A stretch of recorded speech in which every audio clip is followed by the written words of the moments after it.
요한복음을 함께 보게 될 신재훈 목사입니다. 오늘은 요한복음 1장부터 5장의 말씀들을 한번 보도록 할 텐데요.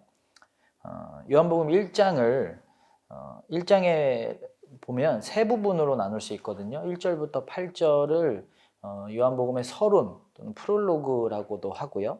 또 19절부터 34절은 세례 요한을 통한 예수님에 대한 증언이 나오고, 그 다음에는 예수님의 제자들을 이렇게 부르시는 장면들이 나오는데, 이 세 부분을 조금씩 이렇게 간단하게 보면, 요한복음의 서론을 보면요, 학자들이 다들 한 목소리로 이거 엄청난 찬사를 보내고 있습니다. 이 부분에, 이 서론 부분에 요한의 모든 신학과 말하고 싶어 하는 모든 것들이 이 짧은 부분에 다 담겨 있다라고 하거든요. 지도랑 같아요. 우리가 지도를 보면 직접 가보지는 못하지만 그래도 어디에 뭐가 있고 어디에 어떻게 가야 되는지, 어느 곳에 어떤 것이 있는지를 알 수 있잖아요. 그런 정보를 알려주잖아요. 그것처럼 이야기가 시작되기 전에 어떤 이야기들이 요한복음에 나오고 있는지에 대한 요약 또는 프리뷰 같이 이렇게 우리에게 알려주고 있습니다. 구약에서는 하나님이 일하는 방식이 늘 말씀이었어요. 늘 하나님은 말씀을 통해서 일하셨어요. 창세기에서 창조도 말씀으로 하셨고, 또 많은 선지자들을 보내셔서 하나님의 말씀을 전하게 하셨어요. 율법도 하나님의 말씀이고요. 말씀은 하나님의 일하는 방식입니다.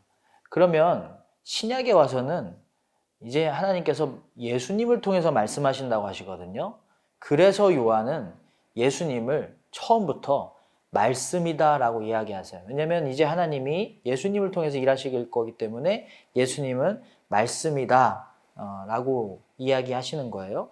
요한복음 1장 1절 보면 태초에 말씀이 계시니라. 이 말씀이 언제부터 있었냐면 예수님이 태초부터 있었다. 그리고 이 말씀은 하나님이셨다. 그리고 14절에 이 말씀이 육신이 되어 우리 가운데 거하심에, 육신으로 우리에게 오셨다라는 거죠. 이 태초부터 계셨던 말씀, 하나님 자체, 그분이 육신이 되셔서 우리에게 오셨다. 그분이 바로 예수님이다.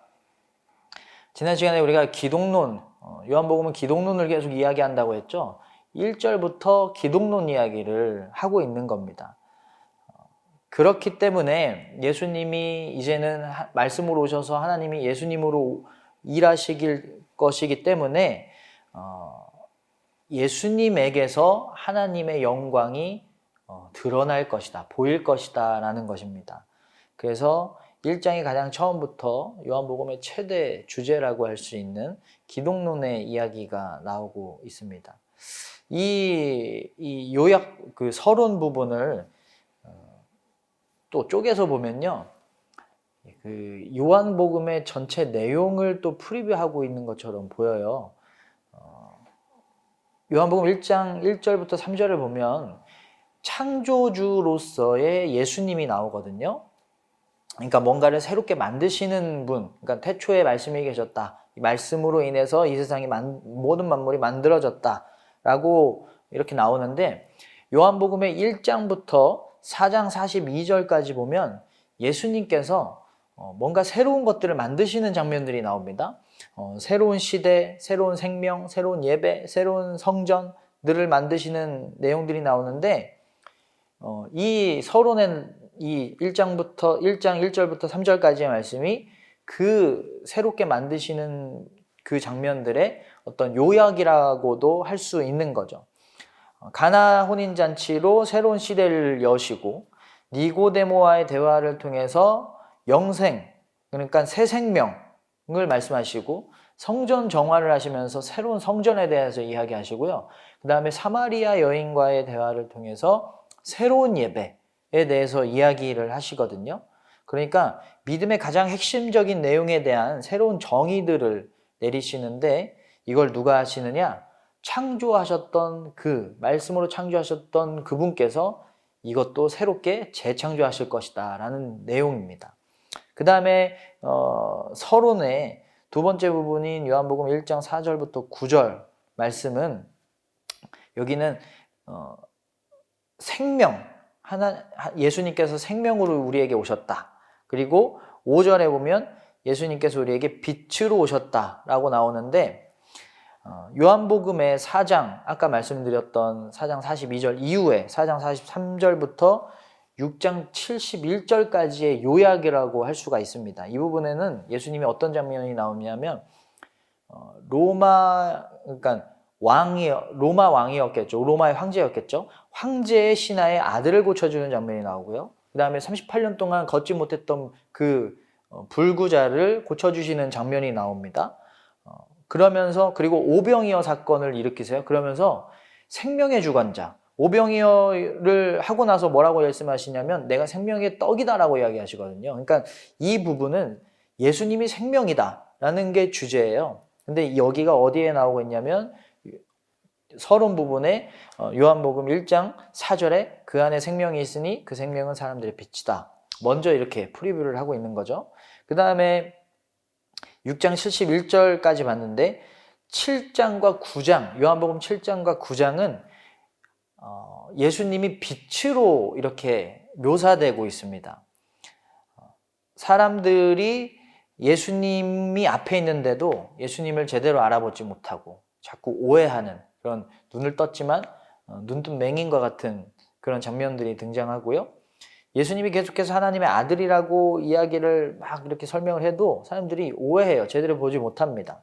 그리고 8장에서는 예수님이 자신을 세상의 빛이다 라고 말씀하시고 9장에서는 소경된 자를 고치시면서 예수님이 이 땅에 빛으로 오셨음을 증거하고 있습니다. 이 내용이 서론 부분에 1장 4절부터 9절까지 이렇게 묘사가 되어 있는 거예요. 그리고 요한복음 1장 10절에서 11절, 그러니까 서론 부분에 가장 핵심이라고 할 수 있는데 여기를 제가 읽어드리면 그가 세상에 계셨으며 세상이 그로 말미암아 지은 바 되었으니 세상이 그를 알지 못하였고 자기 땅에 오매 자기 백성이 영접하지 아니하였느니라. 사람들이 영접하지 않았다라고 얘기가 나오죠. 제가 지난 시간에 그 요한복음을 두 가지 부분으로 나눌 수가 있는데 1장부터 12장을 표적의 책, 13장부터 21장을 순환의 책 또는 영광의 책이라고 이야기했는데 1장부터 12장까지는 사람들이 계속 예수님을 오해하는 장면이 나와요. 예수님이 표적을 일으키거나 예수님이 자신을 하나님의 아들이라고 말할 때마다 오해하고 미워하고 예수님을 영접하지 않는 장면들이 나오는데 이 지금 방금 서론에서 제가 말씀드린 10장과 11절, 10절과 11절 말씀 사람들이 영접하지 아니하였다. 이 부분은 표적의 책을 요약했다라고 할 수가 있는 거예요. 그 다음에 요한복음 1장 12절에서 13절 영접하는 자, 곧 그 이름을 믿는 자들에게는 하나님의 자녀가 되는 권세를 주셨으니 이는 혈통으로나 육정으로나 사람의 뜻으로 나지 아니하고 오직 하나님께로부터 난 자들이니라. 이거는 영광의 책을 요약했다고 할 수가 있는 겁니다. 그러니까 영접하는 자들에게 생명이라는 은사를 주시기 위해서 하나님의 자녀가 되게 하기 위해서 예수님이 어떤 일을 하시는가, 십자가에 달려 죽으신다 그리고 부활하신다라는 거죠. 그 부분을 요약했다라고 할 수 있습니다. 이렇게 서론 부분을 보면 되게 아주 체계적이고 아주 자세하게 아주 요한복음의 저자가 아주 신경을 많이 쓴 것 같은데 그 요약을 아주 잘한 것 같아요. 근데 내용적인 요약뿐만 아니라 주제도 요약을 했어요. 제가 요한복음의 큰 주제를 세 가지라고 말씀드렸잖아요. 영광의 기독론, 또 영접의 믿음, 또 영생의 생명인데 요한복음 1장 1절부터 3절을 보면 기독론에 대한 이야기예요. 하나님이다. 예수님은 하나님이다. 그 다음에 요한복음 1장 4절부터 10절은 영생의 생명에 대한 이야기입니다. 예수님이 생명을 주신다. 그 다음에 요한복음 1장 11절에서 13절까지를 보면 영접에 대한 이야기, 믿음에 대한 이야기, 영접하는 자와 영접하지 않는 자에 대한 이야기들이 나오거든요. 그러니까 주제까지도 요약을 했다라고 할 수가 있습니다. 자, 서론을 여기까지 보고 넘어가면 세례 요한을 통한 예수님에 대한 증언이 나오는데, 나는 그리스도가 아니다. 예수가 그리스도다. 나보다 더 우월한 자가 있다. 그를 뭐라고 이야기하냐면 29절에 보라 세상 죄를 지고 가는 하나님의 어린 양이로다.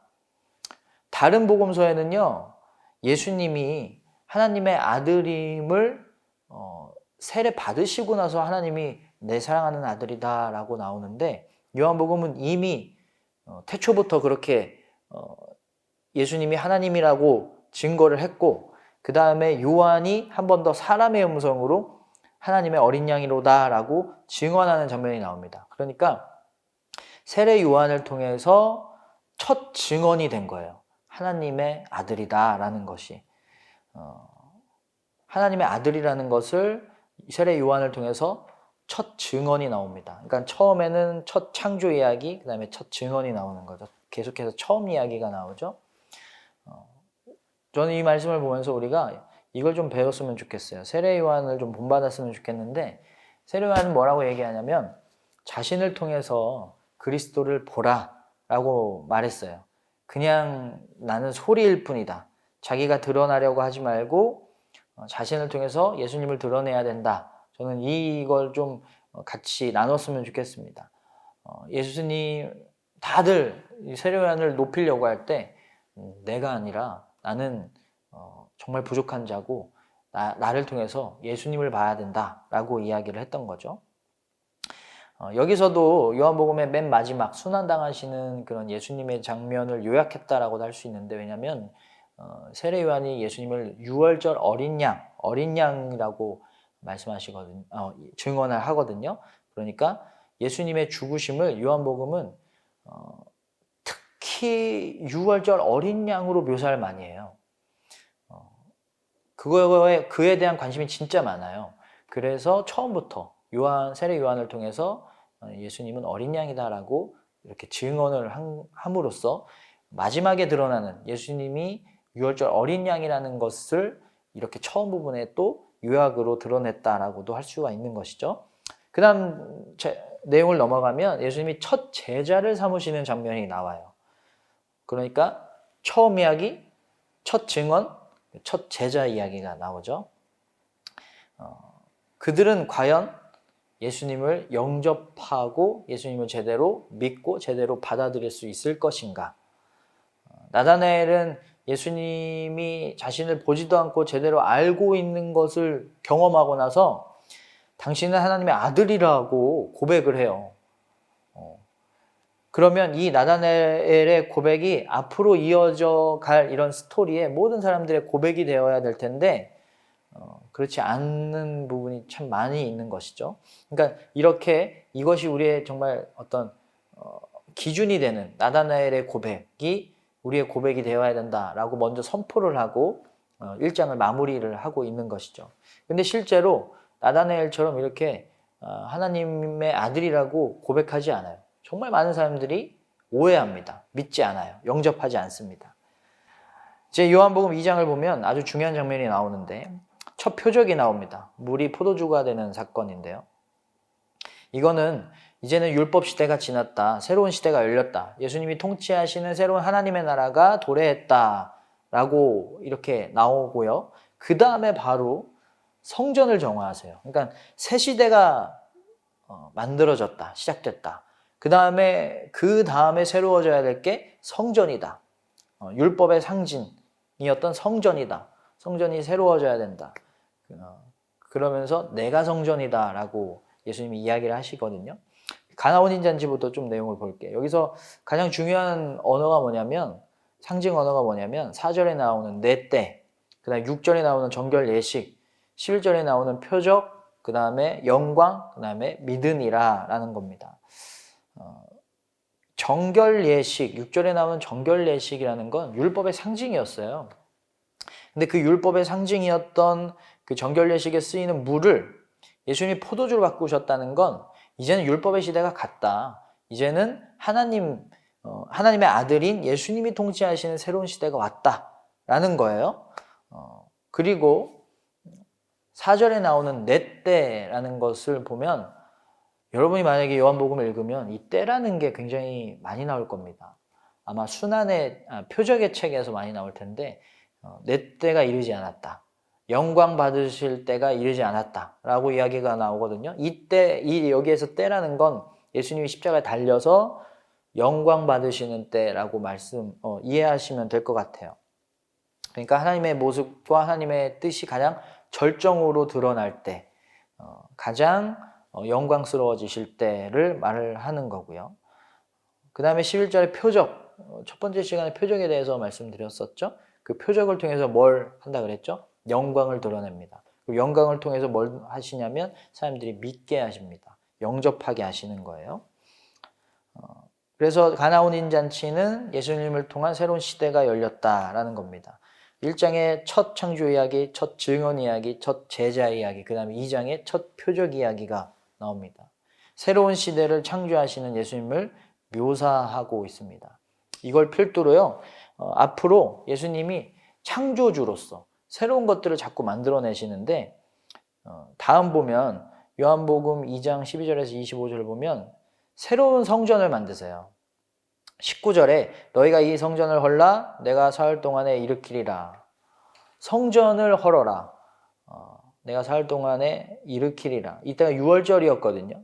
6월절 어린 양이 성전에 가서 나는 죽을 것이다. 그러나 사흘 만에 부활할 것이다 라고 이야기한 거예요. 그러면 너희는 이 성전이 아니라 나를 통해서 하나님 만날 수 있다. 성전이라는 건 하나님 만날 수 있는 곳이잖아요.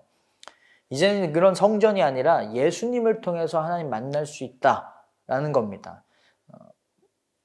그것을 위해서 예수님이 6월절 어린 양으로 죽으실 것이다 라는 것, 상징적으로 6월절에 이런 이야기, 이런 일들이 성전 정화가 일어났다라는 것, 그리고 이렇게 말씀하셨다는 건 그것을 상징한다라고 할 수가 있는 겁니다. 이렇게 성전에 대한 새로운 정의를 내리시고 나서 요한복음 3장에 가면요, 니고데모와의 대화를 통해서 거듭난 생명, 그러니까 새로워진 생명에 대해서 이야기를 하세요.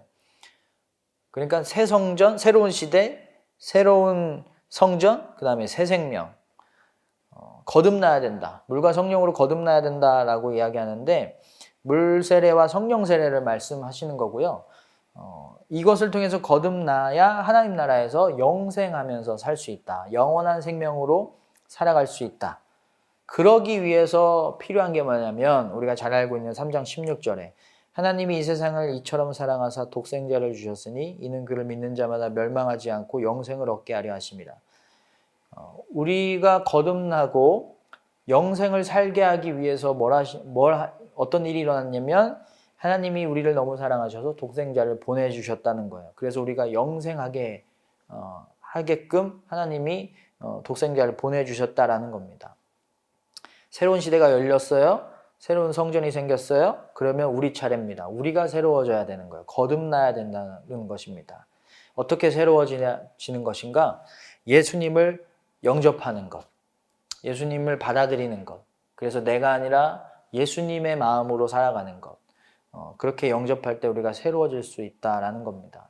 이 주제를 물고 다음 이야기가 나오는데 세례 요한이 또 나와요. 두 번째 증언이 나오는데 여기서 이런 얘기를 합니다. 그는 흥하고 나는 쇠해야 된다. 그러니까 내 안에 나는 죽고 예수님이 역사하셔야 된다라는 거예요. 그러니까 영접해야 된다라는 거죠. 영접해야 예수님으로 살아야 새로워질 수 있다. 거듭날 수 있다라는 것입니다. 36절을 보면 아들을 믿는 자에게는 영생이 있고 믿으면, 그러니까 영접하면 영생이 있고 아들에게 순종하지 아니하는 자는 영생을 보지 못하고 도리어 하나님의 진노가 그 위에 머물러 있느니라. 그러니까 순종이 뭐죠? 우리 뜻을 내려놓고 하나님의 뜻으로 살아가는 거잖아요. 그게 거듭남이잖아요. 내가 아니라 하나님의 뜻으로 살아가는 것. 그렇게 순종하면 영생할 수 있다. 거듭난 삶을 살 수 있다라는 이야기를 세례 요한의 두 번째 증언으로 3장이 마무리가 되고 있습니다. 요한복음 4장에 보면 사마리아 여인과의 대화가 나오는데 여기에서는 이제 새로운 성전이 만들어졌잖아요. 그러면 예배도 새로워져야 되잖아요. 그래서 예배에 대해서 갱신된 예배에 대해서, 새 예배에 대해서 말씀하십니다. 이 내용이 이제 니고데모와의 대화를 통해서 성전에 정리가 됐고, 이제 사마리아 여인과의 대화를 통해서 이제 예배에 대해서 이제 정리를 하시는데, 예배라는 건 여러분 하나님을 인정하는 겁니다. 하나님을 높이는 거예요. 그런데 예수님이 이 장면에서 예배에 대해서 말씀을 하시면서 사마리아를 현장학습을 하게 하세요. 그러니까 사마리아 여인이 예배를 배우면서 예배를 드리고 있습니다. 뭘 보면 되냐면 예수님에 대한 고백이 점점 고양돼요. 높아져요. 처음에 보면 예수님을 유대인이라고 이야기합니다. 9절. 당신은 유대인으로서 어찌하여 사마리아 여자인 나에게 물을 달라 하나이까? 그랬더니 예수님이 내가 누군지 알면 넌 그냥 줬을 것이다. 물을 줬을 것이다. 이야기하십니다. 그 이야기를 듣고 11절에 유대인에서 호칭이 주님으로 바뀝니다. 주여 물기를 그릇도 없고 이 우물은 깊은데 어디서 당신이 그 생수를 얻겠사옵나이까? 그 다음에 12절에 당신이 야곱보다 더 크니까, 우리 조상 야곱보다 더 큰 이라고 이렇게 또 고양되고 있죠, 호칭이. 그래, 이 이야기를 듣고 예수님이 내가 주는 생수는 영원히 목마르지 않을 것이다 이야기를 하시고, 너는 남편이 없구나, 사마리아 여인에 대해서 막 이렇게 정확하게 이야기하시니까 여인이 놀래서 19절에 예언자라고 합니다. 여자가 이르되 주여 내가 보니 선지자로소이다, 이렇게 이야기를 고백합니다. 그 다음에 그때 예수님이 예배에 대해서 이야기하세요. 이 산에서도 말고 예루살렘에서도 말고 아버지께 예배할 때가 이르리라. 그리고 26절에 예수님이 내가 그리스도다라고 밝히십니다. 그랬더니 29절에 사마리아 여인이 마을로 돌아가서 내가 행한 모든 일을 내게 말하는 사람을 와서 보라. 이는 그리스도가 아니냐 하니, 삶의 자리로 돌아가서 유대인이었었는데 이제 그리스도라고 고백을 하고 있어요. 처음엔 유대인으로 시작했다가. 그러니까 예배 드리고 나서 삶의 현장으로 마을로 돌아가서 하나님을 증거하고 있는 거예요. 예배자의 삶을 아주 정확하게 살고 있죠. 그리고 하나님을 점점 높이고 있고요. 그래서 많은 사람들이 사마리아 여인을 통해서 예수님을 믿게 됩니다. 그리고 그 사람들이 다 42절에 예수님을 세상의 구주라고 또 고백을 해요. 예배를 가르치시면서 예배를 드리게 하시는 현장 교육을 하신 거예요. 그러면서 하시는 말씀이 이제는 예루살렘이나 그리심산이 아니라 어디서든 하나님께 영과 진리로 예배 드릴 때가 올 것이다 라고 이야기를 하세요. 장소에 구애받지 말고 우리가 영과 진리로 드린다면 그것이 진짜 예배다 라는 것입니다. 그러면서 예배를 가르치시면서 예배까지도 드리게 하고 계시죠. 이렇게 예배까지 예수님께서 새롭게 만드셨어요. 그 다음 내용을 보면 4장 43절부터 5장 47절까지 보면 예수님이 생명의 주관자라는 내용이 나옵니다.